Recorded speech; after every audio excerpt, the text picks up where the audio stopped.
প্রয়োজনই সব কিছু করে। আজ সেই নদী নেই, নৌকা ডুবে আছে। একটা বক দেখা যাচ্ছে চুপচুপ করে সে মাছ খাচ্ছে। হ্যাঁ, এই দেখেন বক মামা কি করো এখানে, টুকটুক করে হাসছে।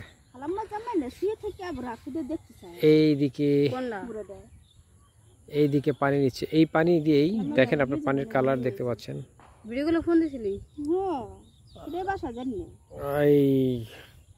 এই যে পানির কালারটা বা রংটা দেখছেন, এই পানি নিয়েই এই বধুয়ারা বিভিন্ন পাকের কাছে আসছে।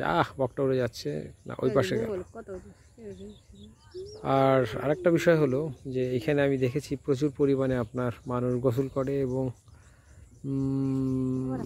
কাপড় চোপড় ধোয়, কেউ হয়তো গরুও গোসল করায়।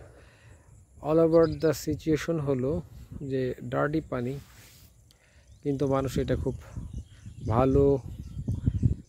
ভালোভাবেই নিয়ে যাচ্ছে।